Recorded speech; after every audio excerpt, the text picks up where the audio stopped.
Hello students, कैसे हैं आप? सब ठीक ठाक हैं? आशा करता हूँ ये जो वीडियो का सीरीज़ है आप लोगों को बहुत पसंद आ रहा है और सभी पूरे वीडियोस को डिटेल के साथ देख रहे हैं।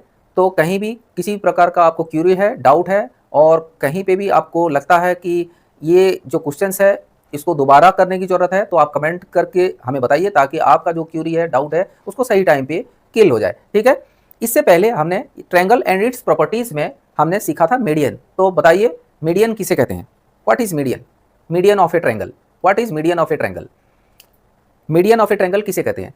मीडियन आपको रिकॉल कर देता हूं आपको। तो मीडियन क्या होता है? एक ट्रायंगल्स का ए बी सी अगर ट्रायंगल्स है, ए बी सी अगर ट्रायंगल्स है और बी सी को इक्वल पार्ट में डिवाइड कर रहा है डी, तो ए वर्टेक्स से जो आपका जो डी सेगमेंट्स बनेगा, ए और डी सेगमेंट्स बनेगा, ये ए डी क्या होगा? इस ट्रायंगल्स का मीडियन होगा। तो ऐसे मीडियंस एक ट्रायंगल का कितना बन सकते हैं? 3 बन सकते हैं। कितना बन सकते हैं? 3 बन सकते हैं। ये एक मीडियन वर्टेक्स बी से बन गया और एक वर्टेक्स सी से बन सकता है जो कि एफ नाम दे दिया जाए। तो इस ट्रायंगल का वर्टेक्स 3 हो सकते हैं। एक वर्टेक्स होगा ए डी, दूसरा वर्टेक्स हो सकता है बी और सी और तीसरा वर्टेक्स हो सकता है सी और एफ। तो क्लास सोचे और बताए कि जो वर्टेक्स इंटरसेक्टिंग पॉइंट है, ये इंटरसेक्टिंग पॉइंट्स है, ये इंटरसेक्ट पॉइंट है, इसको क्या बोला जाता है? इसको क्या बोला जाता है? क्वेश्चन दोबारा सुनो। एक ट्रायंगल्स का 3 मीडियन बन सकते हैं, median A D, median B और ई और मीडियन सी और एफ। जो इंटरसेक्टिंग पॉइंट्स है इसको क्या बोला जाता है? क्या बोला जाता है? जिसको पता है बताओ, जिसको पता है बताओ। ये इंटरसेक्टिंग पॉइंट्स को क्या बोला जाता है? किसी भी ट्रायंगल का जो इंटरसेक्टिंग पॉइंट्स है इसको क्या बोला जाता है या क्या कहा जाता है? क्या कहते हैं? क्या कहते हैं? इसको क्या बोलते हैं? इसको बोलते हैं ऑर्थो सेंटर। क्या बोलते हैं? Ortho orthocentre. Orthocentre हड्डी वाला ऑर्थो सेंटर नहीं है, ये ट्रायंगल वाला ऑर्थो सेंटर है। Orthocentre, this is called orthocentre. तो बात करते हैं, welcome again to brain waves. आज का लेसन शुरू करते हैं। Exterior angles of a triangle and its property. क्या पढ़ेंगे? 6.2 में पढ़ेंगे एक ट्रायंगल्स का एक्सटीरियर एंगल्स क्या होता है और उसका प्रॉपर्टीज क्या होता है। ठीक है, बहुत सिंपल है, बहुत सिंपल है स्टूडेंट्स, घबराने की जरूरत नहीं है। बहुत सारा लिखा हुआ है, इसको पढ़ने की भी जरूरत नहीं है। ठीक है, क्या है? पढ़ने की भी जरूरत नहीं है। देखो मैं बता देता हूँ। यहाँ पे देखो, ये जो ट्रायंगल दिख रहा है A B C, A B C triangle दिख रहा है, यहाँ पे जो एंगल एक फॉर्म हुआ है इसको क्या बोलेंगे हम? एक्सटीरियर एंगल बोलेंगे। क्या बोलेंगे? Exterior angle. और ये इसको क्या बोलेंगे? Exterior angle. और इन दोनों एंगल्स को, ये एंगल और ये एंगल को क्या बोलेंगे? Anterior opposite angle. क्या बोलेंगे? Anterior opposite angle. अभी समझ में आ गया? ये पूरे जो लिखा हुआ है समझ में आ गया? ये पूरा लिखा हुआ है, सिर्फ ये एक ट्रायंगल है, इसको हम बोलेंगे एक्सटीरियर एंगल और इसको हम बोलेंगे एंटीरियर ओपोजिट एंगल। ये एंटीरियर ओपोजिट एंगल्स को भी क्या बोला जाता है? रिमोट एंटीरियर एंगल्स भी बोलते हैं। टू रिमोट एंटीरियर एंगल्स भी बोला जाता है। ठीक है, ठीक है। और आपको बता दिया, आपको पता ही है एंगल्स ए को क्या बोलते हैं? सी ए बी बोलते हैं। एंगल बी को बोलते हैं ए बी सी बोलते हैं। एंगल सी को क्या बोलेंगे? ए सी बी से डिनोट करते हैं। और इसके बनिस्पत इसको क्या बोलेंगे? Adjacent angle. क्या बोलते हैं? Adjacent angle. समझ में आ गया? समझ में आ गया? तो यहाँ पे क्या है? ए सी और डी, ये वाला जो एंगल है ए सी डी, ये जो एंगल क्या होगा? ये जो क्या होगा? ये एंगल ए सी डी, जो ये एंगल क्या होगा? इन दोनों को अगर प्लस करोगे तो इसके बराबर होता है। ठीक है, इसके बराबर होता है। तो पहला प्रॉपर्टीज आपको क्या पता चल गया? एक्सटीरियर एंगल क्या होता है और उसका प्रॉपर्टीज। बहुत इंपॉर्टेंट था ये। एक्सटीरियर एंगल इसे कहते हैं और इसका प्रॉपर्टीज क्या है? जो एंटीरियर ओपोजिट एंगल्स के जो सम है इसके बराबर होते हैं। ठीक है, समझ में आ गया? समझ में आ गया? चलो आगे बढ़ते हैं। ये वाला देखो यहाँ पे, and exterior angle of a triangle is equal to the sum of its interior opposite angles. ठीक है, ये बहुत इंपॉर्टेंट है। ये the interior angles of a triangle is equal to the sum of its interior opposite angle. ठीक है, ये 1 और 2 को मिलाओगे तो ये ऐसे हो जाएगा। ठीक है, ऐसे हो जाएगा। ठीक है, यहाँ पे और एक चीज है, यहाँ पे कंसीडर, यहाँ पे ये वाला देखो, यहाँ पे देखो, कंसीडर ए बी सी एक ट्रायंगल है, ए बी और सी।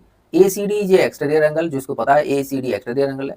To so A C D is equal to A C D, ये जो है, ये जो एंगल है, A angle plus B angle. ठीक है, A angle plus B angle.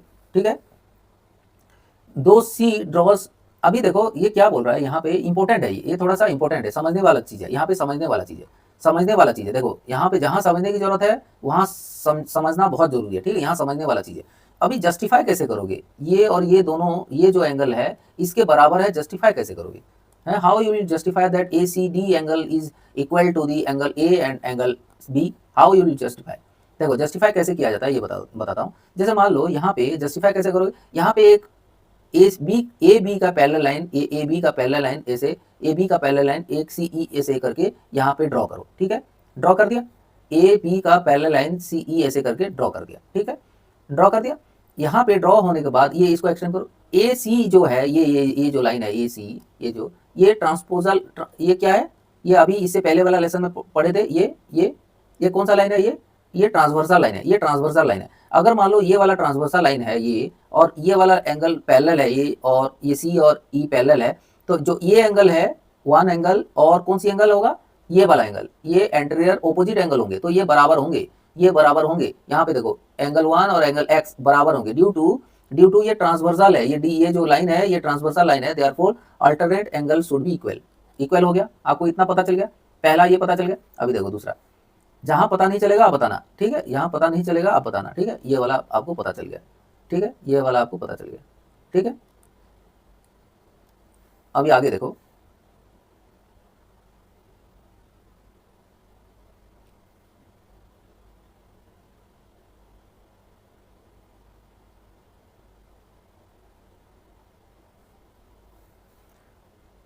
ठीक है। अभी ये देखो सी और ई आपने ड्रॉ किया था, ये पैरेलल लाइन, और ए बी के पैरेलल लाइन आपने ड्रॉ किया था, ठीक है।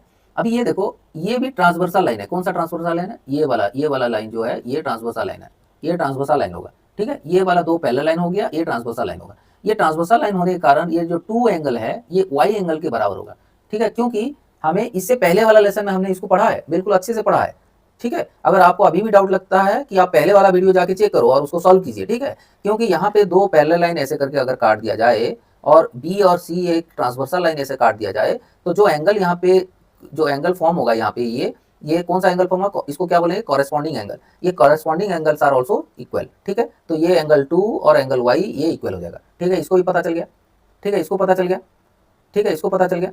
अभी देखो ये दोनों को हम ऐड करते हैं, हम दोनों को ऐड करेंगे, ठीक है, किसको किसको किसको किसको ऐड करेंगे।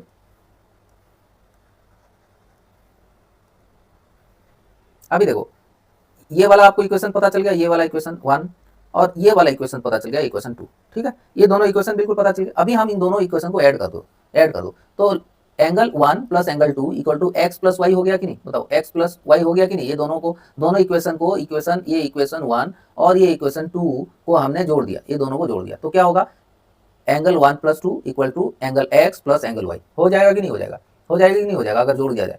तो अभी देखो एक्स प्लस वाई एंगल क्या है, एक्स प्लस वाई एंगल क्या है, ये एंगल और ये एंगल क्या होता है मिलके ए सी डी एंगल होता है, ए सी डी एंगल होता है। तो इसको हम लिख दिया है एंगल ए सी डी, ठीक है, एक्स प्लस वाई की जगह पे ये लिख लिया। तो अभी क्या होगा, angle 1 plus angle 2 equal to angle A C D. हो गया कि नहीं, ये हो गया कि नहीं, प्रूव्ड हो गया कि नहीं, हमने जस्टिफाई भी कर दिया, जस्टिफाई कर दिया कि नहीं, बताओ, जस्टिफाई हो गया कि नहीं, बिल्कुल जस्टिफाई हो गया, ठीक है, जस्टिफाई हो गया, क्योंकि ये इसको क्या बोलेंगे, exterior angle properties of a triangle. क्या बोलेंगे, exterior angle properties of a triangle. समझ में आ गया, समझ में आ गया।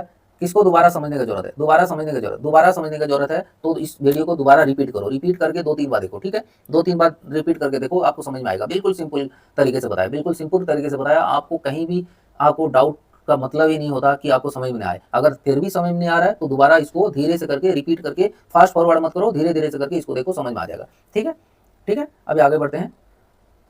यहाँ पे देखो, यहाँ पे थिंक डिस्कस एंड राइट बोला है, कहा है exterior angle can be form of a triangle in many ways. देखो बहुत तरीके से एक्सटीरियर एंगल बन सकता है, देखो यहाँ पे भी बन सकता है, ऐसे भी एक्सटेंड, इसको ऐसे एक्सटेंड करके बन सकता है, इसको इधर से खींच दो, इधर एक्सटेंड हो जाएगा, ठीक है। There are 3 more ways of getting the exterior angle. और भी एक्सटीरियर एंगल बन सकता है, इसको इधर खींच दो, इधर बन जाएगा, इसको इधर खींच दो, इधर बन जाएगा, इसको इधर खींच दो है, इधर बन जाएगा, ठीक है, कहीं पे भी बन सकता है, ठीक है। अभी एक क्वेश्चन है ये वाला, are exterior angles formed at each vertex of the triangle equal होगा। Are exterior angle formed at each vertex of a triangle is equal. क्या क्या एक्सटीरियर एंगल्स यहाँ पे आपने फॉर्म किया, इधर भी एक किया, ठीक है, इधर भी आपने कर लिया, इधर को कर लिया, जो एक्सटीरियर एंगल जो बनेगा ये क्या इक्वल होगा, ये इक्वल है, इक्वल नहीं होगा, नो इक्वल नहीं होगा, ठीक है। What can you say about the sum of the exterior angles of the triangle and its adjacent anterior angles? इसका मतलब क्या है, इसका मतलब क्या है, इसका मतलब क्या समझे, कौन बता सकता है इसका मतलब क्या है। देखो इसका मतलब क्या है, what can you say about sum of the exterior angle, ये दो एक्सटीरियर एंगल है, ये इसका sum plus and its adjacent interior, adjacent interior angle बोलने से ये है, ये दोनों का सम क्या होगा, ये लीनियर पेयर हो जाएगा, क्या हो जाएगा, linear pair, LINER, linear pair, linear pair यानी कि 180 डिग्री, ठीक है, लीनियर पेयर हो जाएगा। समझ में आ गया। अभी ये question number 1, question number 1 figure 611, ये वाला फिगर में देखो, फाइंड एक्स, एक्स को फाइंड करना है, ये वाला एक्स को फाइंड करना है, ये एक्स कैसे होगा, ये देखो, ये तो एक्सटीरियर एंगल है 110 डिग्री दिखाई दे रहा है, ये एक्सटीरियर एंगल है 110 डिग्री, ये एक्सटीरियर एंगल है 110 डिग्री। अभी इसका एंटीरियर ओपोजिट एंगल्स क्या है, एक 50 डिग्री है, ये एक्स है, तो कैसे लिखोगे, x प्लस 50, x प्लस 50 यानी 50 plus x equal to 180 degree, ठीक है। तो x कैसे निकालोगे, तो ये क्या है, ये क्या है, ट्रांसपोजिंग हो जाएगा राइट साइड में, तो क्या होगा 110 माइनस 50 डिग्री, तो कितना रह गया 60 डिग्री। आसान था कि नहीं, आसान था कि नहीं, ये 60 डिग्री हो जाएगा, ठीक है। अभी next, think discuss and right, think discuss and right, what can you say about each of the anterior opposite angles when the exterior angle is a right angle? आप बताओ कि एंटीरियर ओपोजिट एंगल्स के बारे में बताओ, आपको क्या कहना है, when the exterior angle is right angle, अगर एक्सटीरियर एंगल अगर ये राइट एंगल होगा, ये 90 डिग्री होगा, तो इंटीरियर एंगल्स क्या होंगे, ये दोनों एंगल्स क्या होंगे, इन दोनों एंगल्स, ये दोनों एंगल्स क्या होंगे, ये भी 90 डिग्री होगा, इनका भी सम 90 डिग्री होगा, और ये कॉम्प्लीमेंट्री एंगल्स होंगे, ये क्या होंगे, कॉम्प्लीमेंट्री एंगल्स होंगे। राइट एंगल्स अगर है तो दोनों का जो सम होगा, एंटीरियर ओपोजिट एंगल होगा, वो 90 डिग्री होंगे, और कॉम्प्लीमेंट्री एंगल्स होंगे, और इक्वल होंगे, इक्वल सम ऑफ कॉम्प्लीमेंट्री होंगे, ठीक है, कॉम्प्लीमेंट्री होंगे, यानी कि दोनों का सम क्या होगा, 90 डिग्री होगा, ठीक है, दोनों का सम क्या होगा, 90 डिग्री होगा। नेक्स्ट देखते हैं, anterior opposite angles is obtuse angle, obtuse means greater than 90 degree, ये 90 डिग्री से ज्यादा है, 90 डिग्री से ज्यादा है, मान लो 110 डिग्री है, 100 डिग्री है, तो ये दोनों मिला के क्या होगा, दोनों मिला के ये दोनों मिला के ये दोनों मिला के क्या होगा, ये दोनों एंगल मिला के क्या होगा, ये दोनों मिला के 90 डिग्री से ज़्यादा होंगे, ये 90 डिग्री से ज़्यादा होंगे, क्योंकि ये कौन सा एंगल है, ऑब्ट्यूज एंगल है, ठीक है, इसलिए ये दोनों मिल के 90 डिग्री से ज़्यादा होंगे। और ये एक्यूट एंगल होगा तो ये जैसे मान लो 50 डिग्री है, ये मान लो 50 डिग्री, ये एक्यूट एंगल होगा तो ये एंगल जो होगा, ये दोनों मिल के दोनों एक्यूट एंगल होंगे, ये और ये दोनों एक्यूट एंगल्स होंगे, ठीक है। अगर ये acute angle exterior angle acute है तो ये दोनों एक्यूट एंगल्स होंगे, ठीक है।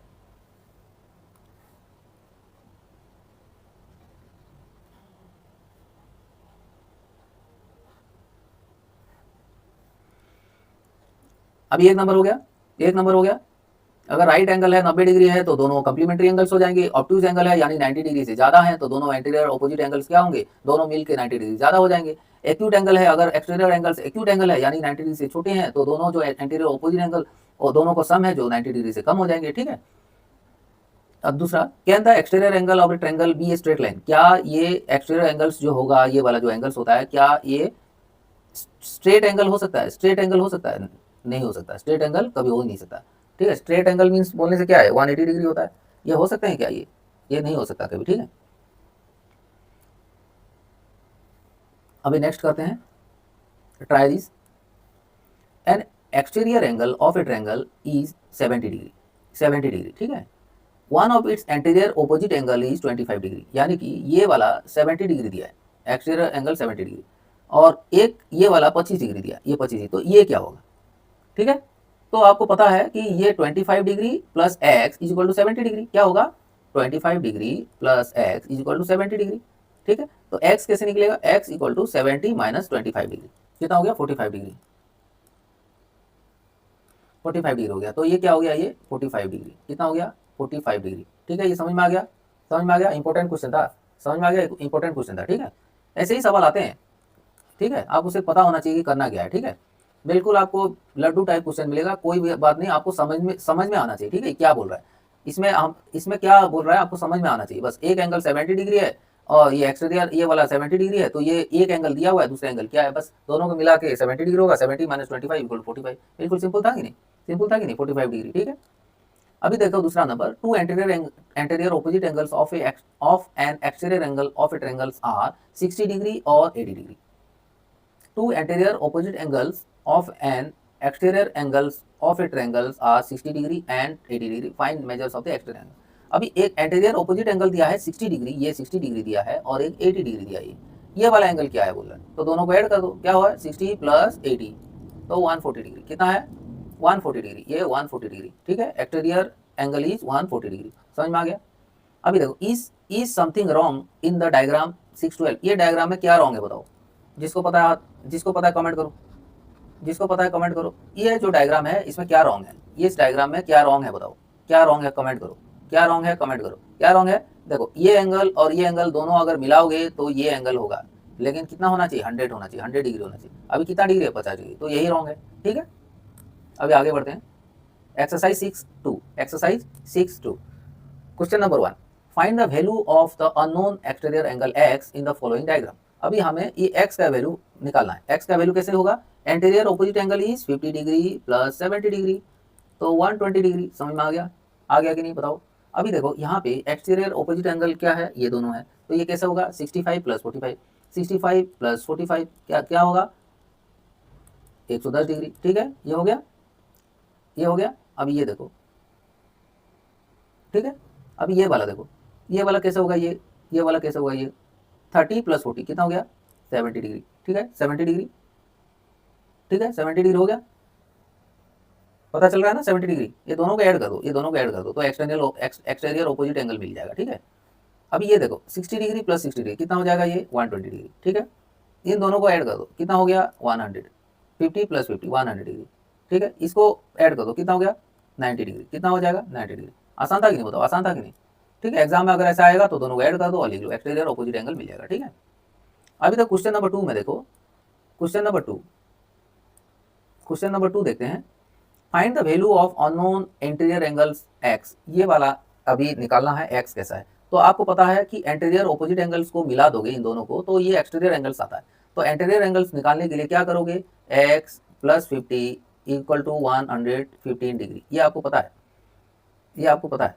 तो x कैसे निकलेगा, इन दोनों को आप माइनस कर दो, 115 माइनस 50, यहाँ पे माइनस 50 कर दो, कितना हो गया 5 गया और ये 65, कितना हो गया ये 65 डिग्री, ठीक है। ये 65 डिग्री हो गया। अभी इसको कैसा होगा, ये सेम 100 माइनस 70 हो गया कितना 30 डिग्री, कितना 30 डिग्री।